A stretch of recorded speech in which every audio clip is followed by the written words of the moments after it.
We've sorted out matters in a bipartisan way in Parliament. Parliamentary process will not serve the intended ends. They are threatening to go back to the streets, no problem.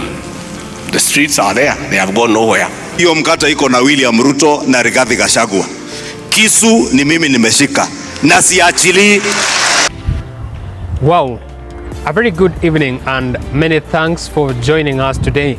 This is Digital Media, and as we promised you, this is 10 minutes of sense. We are talking about governance and politics, trying to bring you a 360 degrees on what is happening around you. And today, to take you through some of what we are talking about is that the Azimio team took it to the streets last week or back some few days ago, that they were addressing some of the issues affecting Kenyans, that is high cost of living, that is also the issue of IEBC and opening of servers. The Kenya Kwanza government might have saw that Raila Odinga has no efforts to make this a big thing, but what we saw is that people came out to streets, people are being injured, people are being killed, and this called for the international community and even the church to come and ask the two members to come to a table or speak on something that it will help the two sides.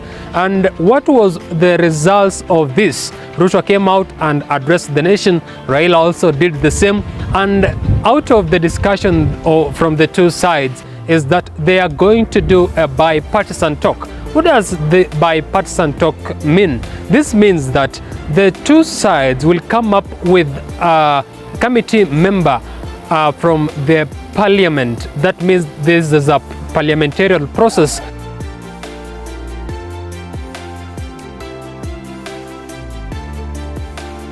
And if you can check about the ODM's 7-member team that came out while they were in a meeting in Parliament Chakos, is that they have some of the members who are really tough when it comes to discussion. We are talking about Narok Senator, that is Ledama Olekina. He's known for his radical fight for Babu. We are talking about his loyalty to Baba when it comes to IEBC. We saw during that day in Bomas of Kenya trying to fight for Baba. We're talking also about Edwin Sifuna, Nairobi Senator, that is ODM Secretary General. We are talking also about Enoch Wambua from Kitui, that is Kitui Senator. We're talking also about Amina Nyanzi, Malindi MP. We're talking about Millie Odhiambo, Suba North MP. You're talking about David Kosing, that is from Pokot, and we are also talking about Rarieda MP. And in this 7-panel team that is going to represent Azimio, we are talking about regional representation. We are talking about there is the Luo part represented. We're talking about Rift Valley represented by Kosing. We're also talking about the coastal region. We're talking about western region. And some people have been talking about why Babu Owino was not part of this committee. And in a statement, Babu Owino talked about is a team has been set up to represent Azimio in the bipartisan talks.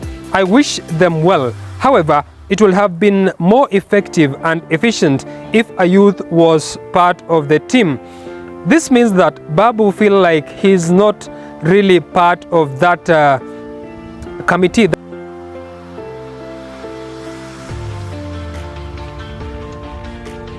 And if we can look at the factors that were being used to determine this particular team that is going to represent Azimio, we are talking about factors such as loyalty, we're talking about factors such as experience, regional representation, and also the coalition interest. We remember we have Wiper in this coalition, then the Azimio part, and also the other part of Rift Valley, we have Lonyangapo representing this particular place. And if we can answer some of the issues that why was Babu not a part of this 7-member panel? Remember, already there are 2 members from the Luo region. We also have Edwin Sifuna from Nairobi, who is representing Western. And this means that Babu Owino was fighting for a ticket to join the 7-member team, but it was not that good for him. Also, we have some message from Robert Alai. He's talking also about that the 7-member team is not composed of MCAs, and he feels that he should be part of that team, or the MCAs should be part of that particular team. And Does that mean the 7-member team was not well composed? Talk to us about that also. We are talking about this bipartisan talk.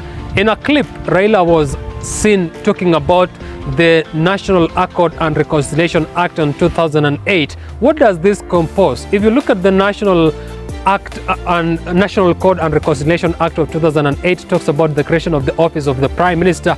There is also the creation of the office of the 2 Deputy Prime Minister offices. Just try to bring more offices in this. Does this mean that the Azimio team is talking about their own initiatives, or they are talking about their own interests and not the interests of the Mwananchi? I'd like also to know about that from the comment section.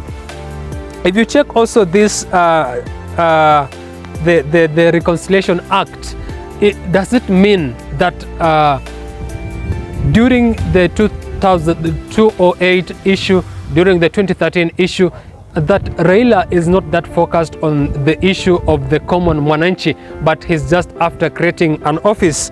Our suggestion is to have a conversation at the national level through a process akin to the 2008 National Accord.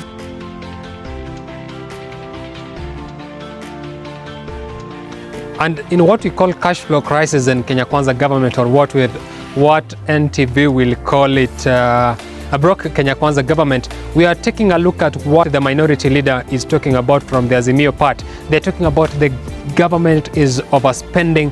There is the appointment of the 50 CAS against 23 slots that should be there. There is also the issue of MPs are not paid. There is the issue of doctors are not paid. There is the issue of subsidies. This Kenya Kwanza government, does this mean that they are not able to run the government, or the pressure is too much and they still have less time in the government? What is your thoughts about the same? Does it mean that the Kenya Kwanza government is not ready?